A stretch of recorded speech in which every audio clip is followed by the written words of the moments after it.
Mrs. Mallory went to a psychiatrist on the advice of Mrs. Silvera, who had been twice divorced and considered herself to be maladjusted. Mrs. Mallory, who had never been divorced at all, considered that she was also maladjusted.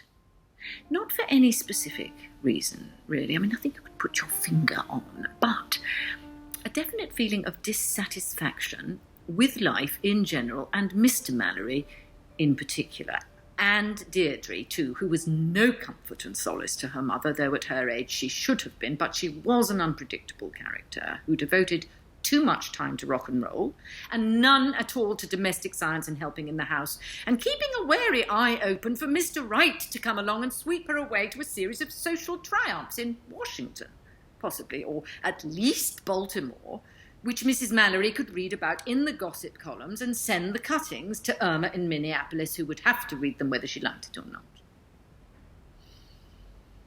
Mrs. Mallory lay on the psychiatrist's sofa with her arms relaxed at her sides and her feet sticking up, one to the right and one to the left, like a mermaid's tail.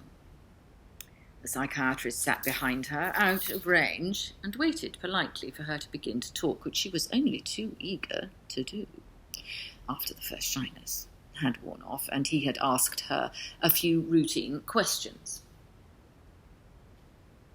But she talked and talked and talked and talked.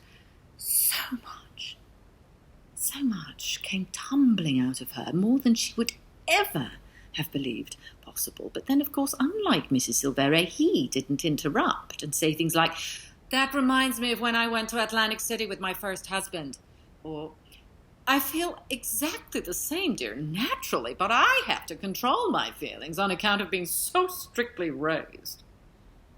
The psychiatrist didn't seem to be reminded of anything at all. He sat there so quietly that once Mrs. Mallory looked around to see if he had dropped off, but he hadn't. There he was, scribbling away on a pad and occasionally nodding his head. She told him all about Deirdre. And Mr. Mallory coming home from the Rotarian lunch and taking his pants off on the landing and shouting, "Everything I have is yours, you're part of me," so loudly that Beulah had come out of the kitchen and seen him with his lower parts showing and his hat still on. She also told the psychiatrist about the man in the subway who had pressed himself against her from behind and said something that sounded like, "Oh, oh," which was the one thing she had never told Mrs. Silvera, perhaps on account of her having been so strictly raised. She told him as well about the extraordinary dream she had had on the night following the Biedermeyers' anniversary party, but when she was in the middle of it, before she had even got to the bit about the horse, he suddenly rose and smiled and said that he hoped to see her next Friday at the same time. She got up from the couch, feeling a little dizzy and aware that her left foot had gone to sleep, but when she stamped at it, it was all right. She felt much better when she got home, and much less maladjusted. And when Mr. Mallory came home from the office, she had put on her new hostess gown, which she had only worn twice, once at the Biedermeyers and the other time at the Palisades Country Club on Christmas Eve. And she had rubbed some Shalimar behind her ears and greeted him with an all-embracing, welcoming smile. But it was none of it any use, really. When dinner was over, they looked at television, as they always did, until it was time to go to bed.